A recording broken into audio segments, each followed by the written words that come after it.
Well, welcome to A Stranger, a Suitcase and a Story. I'm Anton van der Walt, and with me is my co-host and fellow explorer, Ben Liebenberg. Hello, Ben. How are you doing? Yes, Anton. How are you?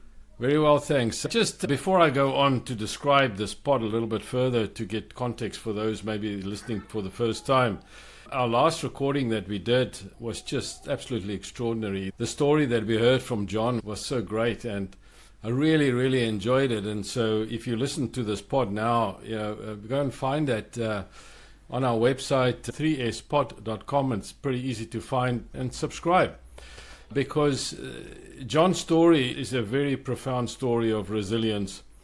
The interesting thing, John is a South African Chinese, and we talked a little bit about his ancestry and everything like that, which was quite fascinating. And what didn't come into the podcast, which was quite interesting, was that he said to us offline that when he arrived in Sydney, it was like a huge eye-opener for him, because Sydney is very cosmopolitan and a lot of Chinese and Asian people in Sydney, and it felt to him like he was home in a sense of there's so many Chinese people here, which was not the case in South Africa.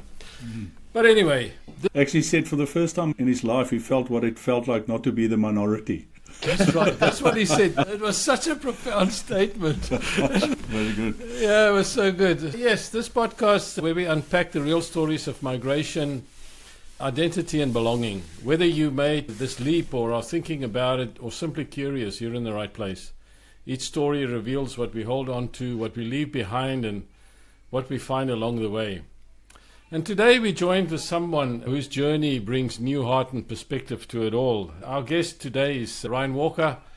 Ryan has been in Australia for quite a bit. He grew up in Johannesburg and lives in the outer regions of Sydney now. He said to me that what brought him to the country was work and opportunities. And he has got a funny story to tell us about how he locked his apartment the first time that he came here. Ryan is an enterprise leader in the technology sector. Ryan, welcome. Really great and stoked to have you on the podcast today.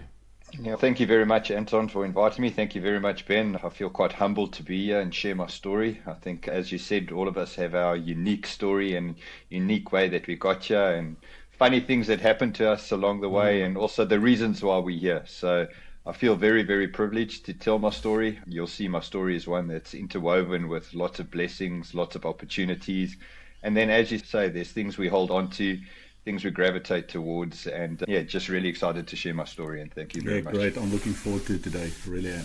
Yeah. So before I unleash Ben on you, I just wanted to, when we reached out to people to join the pod, Ryan, you were such an early adopter originally and said, yes, it wasn't a question. You didn't want to know more. You said this is a great idea. Why did you say that? I just think, as you said, all of us have our unique story. And my unique story, I'm a devout Christian. And my story was actually something that was a God's calling. And you'll see it when I tell the story. I've been blessed so much by coming to Australia, and it was actually a calling that both my wife and I got when we were back in South Africa. There were certain things that were happening to me at the time. Mm-hmm. I'd always wanted to come to Australia. I always felt it in my heart to come here. And even though it was really hard for me to leave certain things behind, since I've been here, I think both from a personal perspective with my family and also from a business perspective, you'll see there's a calling on my life, be blessed to be a blessing. And that certainly has just happened. Just hopefully what I share today touches some people that are actually sitting in South Africa, and they get to experience the same, because it really was a calling on my life and on my family's life. Well, I would love to get into that. And so I think we usually start somewhere much earlier, Ben. Yeah, we just like to get to know you a bit, get to know where you're from, what makes you, where you grew up, all those kind of things. So tell us a little bit about, how you grew up, and share a little bit of that story with us. Yeah, so I grew up in Johannesburg in Roodepoort. My first home was on Durban Roodepoort Deep Mine. And I actually grew up in a home with my grandparents and my mother. I only met my dad when I was 21. I always knew who he was, where he came from. My dad was a professional soccer player in South Africa in the early 70s. He played for Highlands Park. He played for Rangers, but unfortunately, just due to him being so good at football and those sorts of things, alcoholism creeped into that, and I ended up living with my grandparents and my mother. My grandfather was a foreman blacksmith. He was a very hard man, a very big man. Also, an extremely good rugby player. Played for Western Transvaal. Knew Felix du Plessis, Morne du Plessis' father. Played rugby with him. Played Springbok Trials, 1949. Was Oh, part of wow. Springbok Trials. He still had a story where he actually took the Springbok Trial jersey home, and the police ended up knocking on his door 24 hours later because that was the property of the state and he could not take the trial jersey home. And that's how important it was in those days. And I think everything I am today has a lot to do with my upbringing with my grandparents and my mother. I've got some very old school values that have been taught to me by them.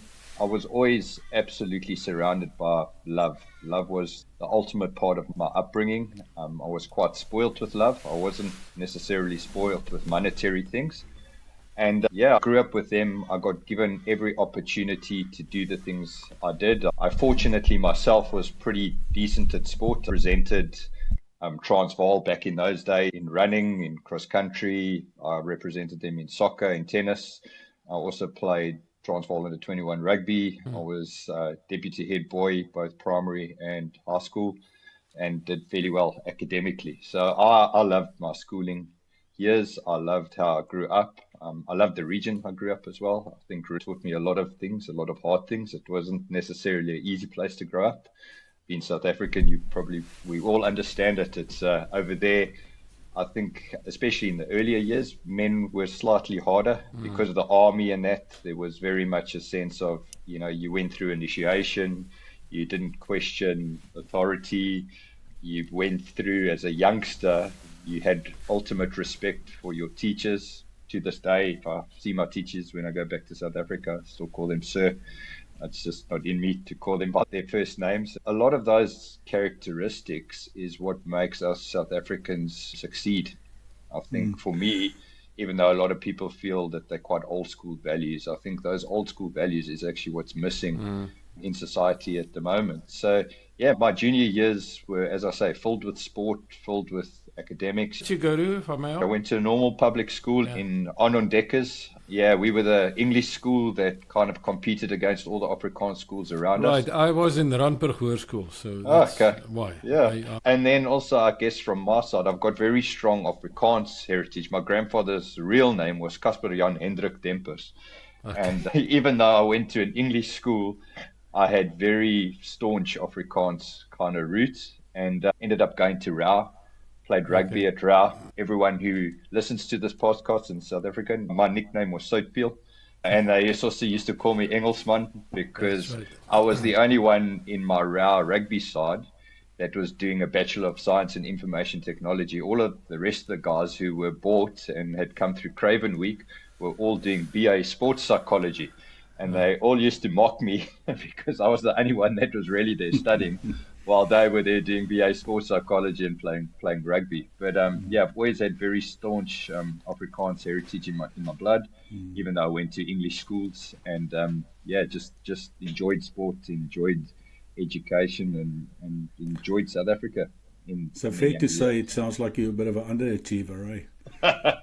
Yeah, I've always been someone that kind of pushes myself quite hard. I think even today, that's one thing I battle with. I think that's one thing that's just born in people or not born in people. I'm quite blessed to say that my daughter here in Australia is the same. She runs for New South Wales. She's vice school captain.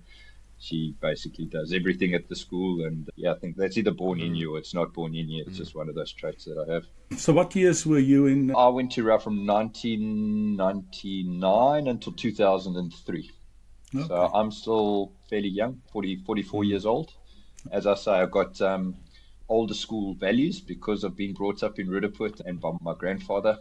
As I say, he was a blacksmith. There were certain things that still to this day, I look back and I just smile and I just think, wow, he taught me so much of being a man, being a man's man. I think a lot of that gets blurred today. They don't want men to be men. Let's ask that question because you talk about old school values. Tell us about what do you mean by those? Just first and foremost, I said to you, I'm a devout Christian. I think God rules our home and God is the ultimate provider to us. I think in today's society, things come too easy and people don't realize that there is God, there is Jesus. He died for our sins, and that's the reason why we're here, and that's the reason why we're placed on earth. Yeah. Other old school values are just, simple things like everything in life doesn't come easy. You got to work for these things. Like nothing in life comes easy. If you don't work for it, you don't get it. You can't be handed things on a silver platter. And I think that's another thing that makes me a little bit, not angry, but like annoyed about modern day society is that there's a lot of people out there that blame their past or blame something, or it's someone else's fault, or it's something why I don't have. Whereas it's no, yes, we all get given our own thing in life. We all get given our own hardships. As I said, I grew up with a single mom. I certainly didn't have a lot of money. And I could have blamed a whole lot of things and my life could have turned out. But you've got to work for it and you've got to take accountability. You've got to take accountability for your actions. And he taught me that. And he also taught me other certain things, respect for your family, how to be the provider for your family, to not be late. That's a pet peeve of mine. You don't be late for meetings. Other things, shoes polished. Don't come with your shoes out not polished. I've still got to think about that. I'm unshaven today. In my younger years, it used to be you go for interviews, you go for things, make sure you're shaven, make sure you present yourself like you want people to see. And I think those little things, those 1%ers, are the things that are the differential between ordinary and good. And I think that's what he taught me, really. And that's what my grandmother taught me as well. She was just an amazing woman. She was the first manager of Price Forbes back in those days. She worked and she helped run the family with my grandfather. Super clever lady. Yep. So you did mention it, but I assume you went to the army. Where did you go? No, I actually didn't go to the army. I did cadets. But I've got a family that's got deep army heritage. So my uncle was an officer in the army. My father was a recce in the army. My father-in-law, he was a parabat and he actually saw Kasinga. He got dropped at Kasinga. So all the men in my life were all army backgrounds. Yeah, you know what that means. I mentioned the army because that's how I got brought up. I got brought up around it. I got brought up around those stories. And I got brought up with that sort of discipline. And when I mean discipline, good discipline, as a boy, as a man, I firmly believe that you need other men in your life to guide you and to give you that discipline. Otherwise, in your teenage years, you think you are indestructible, but you actually are not indestructible. And you need those men to guide you and give you those principles. Yeah, that's where the reference to the army comes in, is all the men around me. I did cadets, but I didn't see any service. Yeah, all good. So you finished your university and then started working around Johannesburg? Yeah, so that was an interesting story as well. So in my third year of uni, I got a bursary first 2 years at Rao because of my marks. And then in the third year, unfortunately, I wasn't able to get a bursary anymore. And you guys know South Africa, you have to fund yourself. So I had to go and get a bank loan. And my grandfather had a rule that he never signed surety for anything or anyone because it would jeopardize or put his family at risk. And I went to him and I said, look, Grandpa, it's third year, you know what that means. And he always used to reference it because in the mine, they used to get something called their ticket. It was their, I don't know what it was, but think of it as in TAFE today, you get your apprenticeship and then you get your ticket. And he always used to say to me, my boy, you got to get your ticket. You got to get your ticket. And he said to me, I'll sign surety for you. That's fine. I'll sign surety. You've got a bank loan my last year of uni. And then about 4 months in,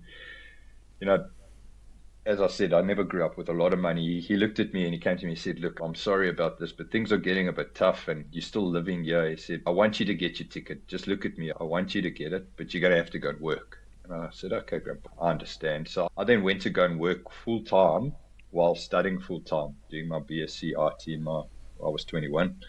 I started work for Konica Minolta, selling photocopiers. I became a photocopier rep, direct photocopier rep. Wow. Knocking on doors, worked Monday to Friday, stole lecture notes from all my mates. So there's a university degree in its own.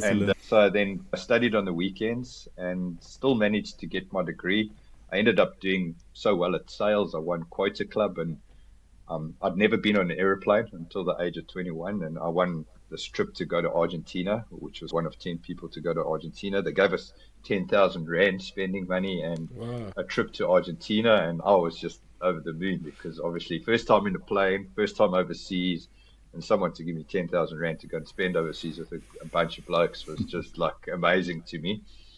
And then, as I say, I ended up getting my degree. It's the only time in my life that I've seen my grandfather cry. I'll never forget the phone call. I phoned him and he basically burst into tears when I told him that I'd got my degree. And then I went to go and resign from my boss at the time. My boss sat me down, and the minute I said I'm resigning, he said, "I'm not accepting that." And I said, "What do you mean you're not accepting that?" I said, "Well, look, I studied a BSc IT. I've always been technical. I want to get back into developing software and stuff. I don't want to sell photocopiers." I said, even though I'm pretty good at it, it's not where I see myself going. And he then said to me, "Look, you control 6 of my top 10 accounts. I'm not letting you go. Why don't we start an IT consultancy business? It's called Electron Computing. And you can consult to my photocopier business, and we can start doing what you love and your passion on the side, and let's see where it goes."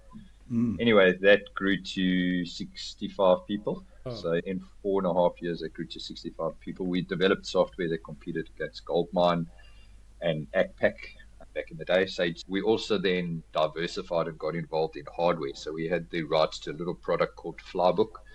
We rebranded the business, called it Flybook South Africa. We had the distribution rights to distribute the product through EMEA as well as Asia Pac. So it was the first 8.5-inch notebook in the world that had a SIM card, handwriting recognition. It swiveled. It was the iPhone before the iPhone came out. So it came out when BlackBerry was there.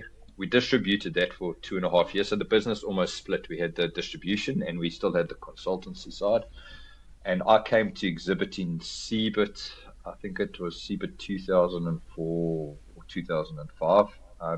We actually signed a consignment order with Vodafone and Optus for 5,000 units. And I'll never forget, I went back to South Africa and thought to myself, geez, I'm going to be one of those younger tech millionaires. And unfortunately, it taught me a very hard lesson. You have to diversify in business, because about 6 months later, I got a call on the same day from both product owners from Vodafone and Optus telling me that there was this new product that they'd heard about called the iPhone coming out, and they were going to put our consignments on hold. And given we hadn't ordered it yet, could they please put it on hold? iPhone came out and basically killed the Flybook business, because that was our market. Our market was emails on the go, tablet PC, that sort of stuff. I went back into the consultancy side of the business, and then things between me and my partner at that stage, that just got to a point where I sold my shares. I went back to being a Sage consultant, Sage CRM and ACPAC consultant. Did that for 3.5 years, and that's how I got the opportunity to come to Australia. Actually, I was at a Sage conference at Champagne Sports Resorts. There was a guy called Kane Murison that was doing a presentation there, and I just went up to him and said, "Look, would you need anyone with my skill set?" And he basically said, "Send me your resume, I'll send it to someone who's looking." And while we were at that conference, as you guys know, conferences are more energetic and lively than some of the Australian conferences. There was a lot of brandy involved and a lot of coke. And he came to me the next day while I was nursing quite a severe headache, aka Babalos, and said to me, "Ryan, the guy wants to talk to you today." He said, "Yeah, because he wants to speak." And this was a Saturday. I was like, "Okay, I'll get on a call this afternoon. I don't know how this is going to go." And in that meeting, I got made an offer to sponsor myself and my girlfriend at the time to come over on a 457 visa.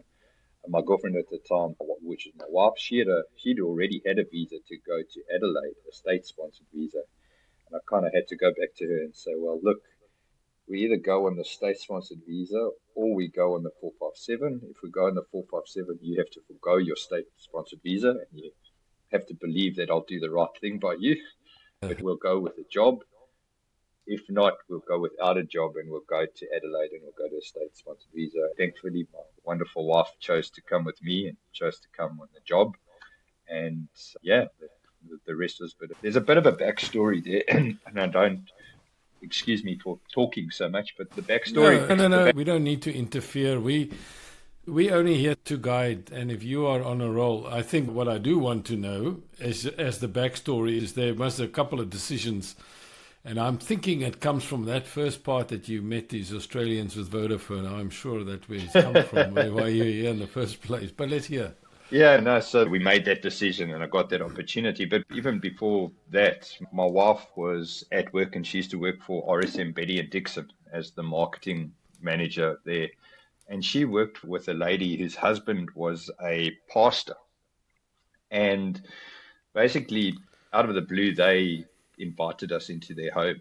And as I told you guys, I grew up with my grandparents and, I grew up with my mom. And at that time, when I got this offer, my grandfather had passed away. So 2 years before I got the offer, he passed away in 2008. And this offer came about in 2010. And my gran was almost on a downward slope. And I was her primary caregiver, looking after her. And I'd gone through some other stuff in South Africa, selling of the business, and things weren't as rosy as they were previously for me. And anyway, this guy, he invited us over to a bra. We went there on a Sunday and he sat us both down. And then after the bra, he said, look, I hope you don't mind me doing this, but I almost had a feeling that I needed to write a letter. God has told me to write you and Steph a letter. And he said, Miranda's told me nothing of what's happening with you guys other than that you guys have an opportunity to potentially go to Australia. And in this letter, he dealt with all sorts of issues that they didn't even know about. The fact that I was leaving my grandmother behind, the fact that new opportunities would be open to us. He basically said, think of it as getting on an airplane and closing the door, and whatever you leave behind, God will make sure that it's in control and it's the right thing. And his message to both of us, both of you will be blessed, but you will be blessed to be a blessing to others. And just see this as an opportunity for that to occur. And I can honestly say, from the time we landed to the time that's come to now, every one of those words spoken over us has happened. From the time we landed here, I had a boss who basically filled my fridge full of food the first day we arrived. We got a place in Neutral Bay right on the water for 3 months that we didn't even know anything about Sydney. And we arrived in this fully furnished place right on the water in Neutral Bay. When we had to go and find our apartment and our furniture and stuff all came along, we'd made friends with the guy downstairs where we bought our coffee. And we were just passing there and we said to him, we got to go out and buy a fridge now for 2 weeks because our fridge is going to still be in storage and that. And he just didn't know us from a bar of soap or anything, said to us, you can take my fridge, lend it for 2 weeks. I know you're going to bring it back. And I was like blown away because I was like, this person that was a stranger had done that. And it was all according to that letter that was written for us, the things that had happened. And it was almost a divine intervention into our lives and calling on what had happened to us. And as I say, we've been blessed as a family ever since. So that was the backstory. So Ryan, tell us a little bit about your family and who did you bring with you? I have a 19-year-old daughter. As I said, there were certain decisions that I had to make when I left and got addressed in that letter. She was one of them. So she's a daughter from a previous relationship. I wasn't married, we were engaged, but that just didn't work out. And then I've got a 12-year-old and I've got a 3-year-old that are born in Australia. My 12-year-old, it's always a funny story we tell her. So we were doing up when my wife became pregnant and our PR hadn't come through yet. And I think, as you guys know, if you're born in the country on a 457, you're actually not born as an Australian citizen, even though you're born here. So our PR only came through kind of 3 days after she was born. So I always joke with her and say to her, well, no, you weren't born an Australian, you were born South African. And she gives me that look. And then we got along with my little angel, Mackenzie. She's 3.5 now. Oh, wow. And a wonderful addition to the family. So the only two that kind of immigrated, my wife and myself. I do have an uncle in Australia, but he's in Perth. And as you guys know, that's like having someone in a different country, a 6-hour flight away. He's been here a long time. He's a civil engineer. He grew up in my grandparents' home as well and is 21 years older than me and is also like a father figure in my life. But as I say, they're not close to us. We talk on a regular basis, but they live in Perth. So, from a family kind of perspective, it was just my wife and I. And we often talk about that. I think it's made our relationship so much stronger. I think one thing about immigration and immigrating with your partner is that when you get angry with each other, you got nowhere to run, you got no one to phone. You either have to go for a walk on the beach and stew on it and come back and sort it out and just move on. Whereas in SA, I guess you got people to run to, you got people to kind of go and talk to. You got none of that, so it makes you stronger. It actually makes your relationship a whole lot stronger. And yeah, it does cause its own problems, but it does strengthen your partnership. Funny story, we went through the same thing. Our kids were born here, and we were also on PR. And Yeah, I didn't know that. I always thought, because when I grew up, I spent a bit of time in the UK and America. When you're born in those countries, you automatically get citizenship by default because you're born there. And it doesn't work like that in South Africa. So I thought, we were sitting there once just before my son was born, and I think we were at a braai with guys, and I said, oh no, you'll be all right. And they said, no, it doesn't work like that. I said, no, sure, it must work like that. And then I had a look, and no, yep, exactly, he's not going to get his passport, because I said, look, if we have to go back, we go back. At least they've got their passports. Cheap as that, really. Then I flew up and made a big effort and go and sit in the embassy and sorted everything out. So we got our PR, got the papers 2 days before he was born. Oh, wow. So as you, I was the missed it, unlucky I one. just made it. Yeah. Yeah, Now, my wife still remembers. I think my daughter must have been hours old. And there I was getting a photograph taken in the cot so I could ship over a photo to the South African embassy so I could get a South African passport. So then I could get the letter to attach it to the PR. Yeah. So that when the PR came through, that it came through for all of us and not just my wife and I. Yeah, I'll never forget it. Yeah, Ben told that story also in the beginning, and I'm just still thinking that's how close that was for Ben. Unbelievable. But that's interesting. I think that sometimes we assume things and it just doesn't, right? Correct. Go get the facts. Correct. Yep. So, sorry. No, carry on. So I'm trying to now piece it together. So you made a decision to come, and then it was almost like it became a much bigger thing for you to come because there was a bigger reason for you to be here. Yeah, and Yep. and as I said, like elaborating on that, I was implicitly so close to my grandmother. She was like my mother. I was looking after her, and there were decisions that had to be made with her after me leaving. Simple decisions like putting her in an old age home. I'd promised her as long as I was around that never would occur. With me leaving, she actually sat me down and said, my boy, you got to go. You can't pass up this opportunity. Don't worry about that. I'll be fine. That was the first thing. And then the second thing was, at the time, my other daughter was 4 years old. And I think you guys can understand, leaving a child behind is a whole different story. And I guess the confirmation on the higher purpose was just the fact that that's what God wanted me to do, and that all of that would be sorted out. But she was obviously living with her mom, I would imagine, Yeah. and a dad, or a stepdad rather. Okay, when is it that you guys came across then, Ryan? What year was that? It was 2010, June 2010. of 2010. So we've been here 15 years. Yeah, what a ride. You arrive here, fresh off the boat. You about Chatswood. I got my ANZ card organized from South Africa, and we had to go and pick it up in Chatswood as we landed. You talk about the Chinese influence in Chatswood. Yes, even 15 years ago, we rocked up there and we went into the ANZ branch and there was all Chinese around. And my wife, I'll never forget, looked at me and said, is this Australia? And I went, you're asking me? I'd only been here a couple of weeks when I came in 2004 and 5. I was like, yeah, it must be. Anyway, we were quite perplexed about the Chinese influence in Chatswood. And then our first experience as well, my wife left her mobile in the taxi. And we were able to phone the receipt on the taxi, and the taxi guy brought it back to us. And that night, my wife looked at me and went, wow, we're in the right place. Like, that would never happen. It would have been God, So those little things that happened validated while we were here. But then, the funny aspect of other things that happened, like within the first week, and I think you mentioned it, Anton, when you introduced me.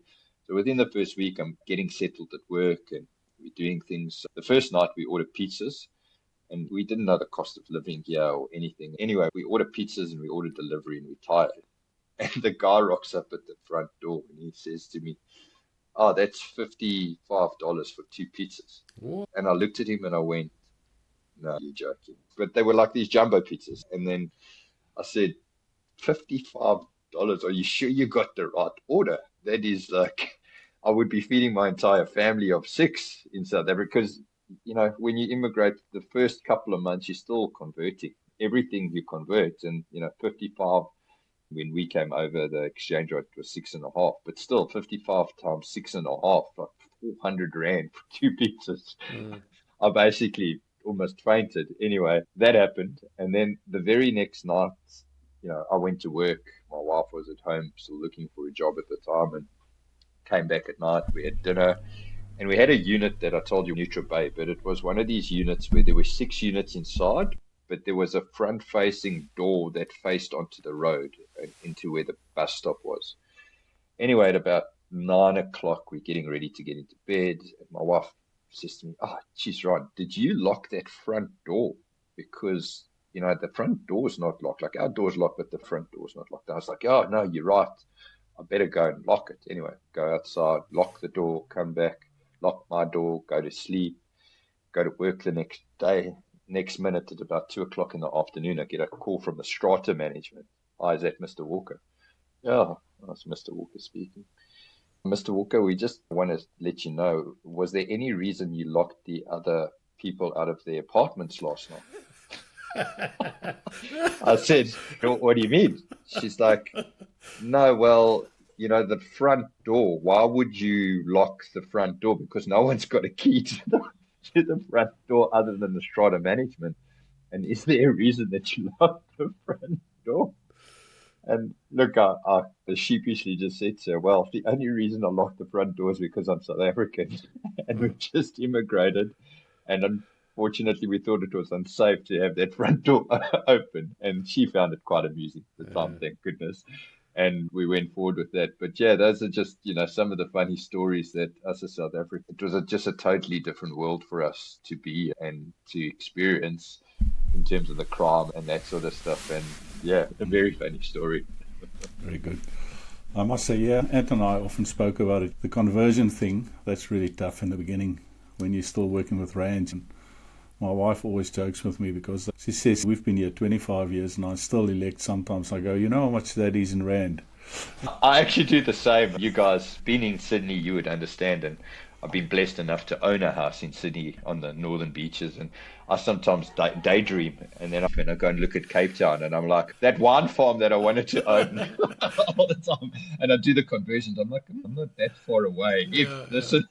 And then I stop daydreaming and come back to reality. But yeah, I think it's natural in us. It's just, unfortunately, the depletion of the rand has even made it worse. And I think the rand's only going one way still. But yeah, I think I'll still kind of do some of that today, even 15 years later. People sometimes ask me, there's some of us that come over and that lose their accent. Yeah. And I've got a theory on that. I don't know whether my theory is correct or it's incorrect, but it's been proven right. Even though I grew up in English, as I said, I've got very staunch Afrikaans heritage. And my theory on this is that the Afrikaans guys who come over, English is their second language. So when the Afrikaans guys start speaking English here, they start picking up more of the Australian colloquialisms because it's their second language. Whereas the English guys that come over actually never, ever really lose their South African deep accent because English is their first language. Yeah, absolutely. I subscribe to that 100%, and I've used it so many times, and I agree totally with you. I mean, we've got relatives who comes from the West Coast there, Piketberg in South Africa. I mean, if you listen to them now, they sound much more Aussie. Yeah. Like I always said, they always used to speak English in a bit of self-defense. That's the only time they spoke English. Yeah. Yeah. So a lot of people say to me, "Geez, Rod, you still with a very strong South African accent." And I'm like, yeah, I don't think it'll ever go away. It's just the fact that I'm born English. It will be with me for the rest of my life. Yeah, so Ryan, obviously there were times, I'm sure, that when you came across in the beginning, maybe Challenging times obviously don't always work exactly the way that one wants to. And so, how did you deal with that during that time? People will listen to you and think you got the silver spoon, they will say that, and everything just worked out for you and so on. And then we'll go back to your value that says nothing comes easy. And making a life in a foreign country, and actually an entrepreneur. What were the challenges that you deal with, and how did you cope with that? Yeah, the first thing I'm going to say is the Australian culture is extremely cliquey, and it's very hard to get in. It's extremely difficult to make friends here. It's extremely difficult to get settled, and immigration is extremely hard. I always say this to people I sponsor. I've sponsored a few South Africans that have come over, and before I even let them come over, I have maybe 4 kind of interviews with them where I go through with them just how hard immigration is. I'm going to say it is not for sissies. You know, anyone listening to that, it's the best decision you'll ever make, but it is not for sissies. And if anyone tells you that it's not hard, they are lying to you, because it's extremely hard. You come here, you don't have a friendship circle. You're leaving most part of it, your family behind, unless you've got family here. And how did we make it work? We made it work, first of all, by getting involved in the church circle. So that helped us. And that church circle was like our support structure in the first couple of years. I was also fortunate enough to befriend an Aussie in South Africa who at the same time came back to Sydney with me. And I got involved in his circle of friends. But even to this day, some of his circle of friends are extremely cliquey. I'm very positive about what happened to us because of how I look back on where I would have been in South Africa. But I certainly just didn't get it given to me. There were very late night working. My wife and I had to establish a new dynamic. She came here without a job. I came with a job. In the early days as an immigrant, I had to prove myself. I was on a 457 visa. I got given an opportunity by my boss at the time, who was wonderful. He sponsored my immigration. He gave me PR. He sponsored that for me. But I had to prove myself. Like, I had to make sure my billable hours were up, that I was making the company money. You know, I was working 11 to 14-hour days. I was proving that I could do it here. That then set me up for the next stage. And those initial years were just years of extremely hard work. And if I reference back to what I started off saying to you guys, what set me up was the foundation of how I was brought up. I can tell you right now, if I wasn't brought up the way I was brought up, I wouldn't have made it. And I don't think my family would have made it here, because immigration is an extremely lonely journey with you and your partner. And you have to sort out how you're going to create the new dynamic. And what I mean by the new dynamic is, I think if you're doing fairly well in South Africa, it's even harder for you to immigrate. We came without very large assets and stuff. So we only had a townhouse back in South Africa. And because I'd sold my business, I'd sold all of that and certain things. I think the more assets you have and the more affluent you have in South Africa to immigrate, the harder it is. And it's because you're more established over there. You're never going to get the house the same size here that you would have got in South Africa. To a certain extent, even though with all the crime and with all the other nonsense, life in South Africa is still quite easy on other things. You still have domestic help. You still have potential help in your garden. You still have family help.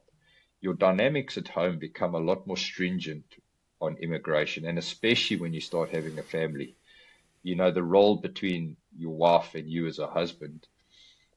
In a South African context, because you have those other things, it's easier. You can go for a run on a Saturday because potentially you have a domestic worker that you could leave with your children for 1 or 2 hours, or you've got family members. Here, your wife and I have to then start working out the dynamic of who gets to go and run and look after the kids and do the washing and clean and do everything else on a Saturday, while the other one gets to go and have maybe a run or go and watch the rugby in my case, or do sport. And it's those dynamics which are extremely hard on us as South Africans when you immigrate.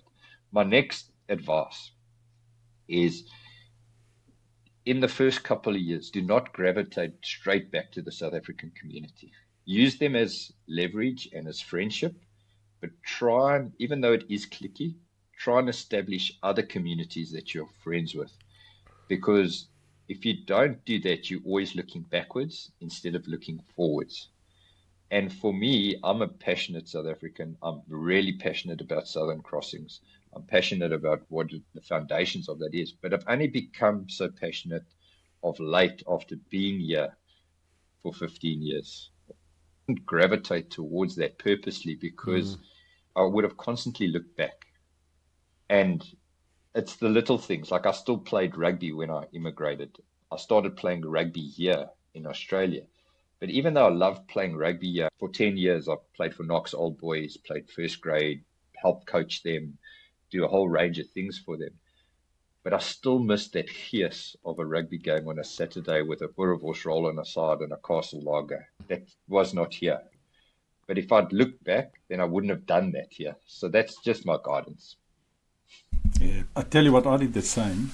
I stopped playing when I was in South Africa, and then I came over. I was in my mid-30s or so. I started playing a bit, and I didn't really want to play, but I had a mate who played, and he said, come on, play with us. They nag and go on, and yeah, all right, I'll play. But I had a rule. I said I only play fly-half because I don't want to tackle, etc. So but I tell you what, I definitely don't miss that Sundays after a rugby game, being sore. Yeah. So I only gave up 3 years ago. I've been playing ever since, and also, another funny story. So I always played fullback in my younger years. And then when I got a bit older and a bit bigger, I was a very small flanker, number 6 in South Africa. We're big there. We're big boys. And I always weighed between 98, 102 back in those days when I was at least a little bit less body fat. And I came over. The first practice I went to, the guy looked at me and he said, you're exactly what we need. And I was like, I looked behind me and I thought, great, you need another Lucy. And he said, no ways, you playing second row. And I said, you got to be kidding, right? He said, no, man, you're the perfect height. You're just going to slot in right here at second row. And I said, listen, I got to be honest with you. You want me to play lock? I must be the smallest lock you're ever going to have. It's just not where I play. And he said, no, don't worry about it. You'll see you're in perfectly. And anyway, long story short, that season I ended up playing number 4 for them. And it was I realized it was a totally different game. They played Pirate. Yeah, but that's a good thing, to use those, whatever it is, whether it's a sporting organization, whether it's the kids or whether it's a church, but you use those communities. And that's where you can make really good friends and fit in. Yeah, and that's what helps. That's the stuff that helps. But as I say, immigration is very tough. And it's not for sissies. Ryan, I think that what I like about your story that we've heard here, and it's fascinating, I really appreciate the advice that you gave. It's very pointed advice and very clear. And I think the biggest takeout for me out of that is balance. In the sense that, yes, go to your South African friends, but make sure you are now living in Australia. So there's 2 sides to it. And I think what you've done is you have said, I've got a strong base and my base is sitting in my faith. That's what you are saying. And then you say from there onwards, I work hard and I don't take anything for granted. And you coming on a podcast like this with a very positive attitude, there are plenty of things that you could say that didn't work out, that was hard. I mean, leaving your daughter in South Africa must have been quite a story. I mean, you've got your grandmother and all of that sort of stuff, and it must have been really, really hard. But, I just want to thank you for your time here. It's been a fascinating story and certainly one of resilience. But I think the biggest thing for me is that you've got principles, you've got values, you've got faith, and you're living those. And so thank you for your time, Ryan. Yeah, and thank you, Anton, and thank you, Ben, and thank you for allowing me to share my story. As I say, I always get quite excited about it because you're quite right. I think in anyone's life, we can always look and we can either focus on the positives or focus on the negatives. And I think one day when we all meet our maker, we need to look at the positives in our life and look at the journey that was given to us and how we made the most of what was given to us. And that's certainly what I try to do every day. It's not easy. Some days are tougher than others. It's been a pleasure meeting you guys. And then back to the South African roots perspective, I think we've got a wonderful culture in South Africa. We make things happen. We make a plan. And I think that's my last message to everyone is when you get here, make a plan and make it happen. That's right. Fantastic, mate. That's a good positive note to end on and quite inspiring. So, listen, thanks a lot from my side as well. It's nice to meet you, nice to have a chat, and yeah, it's always good to hear good stories and people taking the positive out of life. So, good stuff. Perfect. Yeah. Thanks, Ben. Thanks, Anton.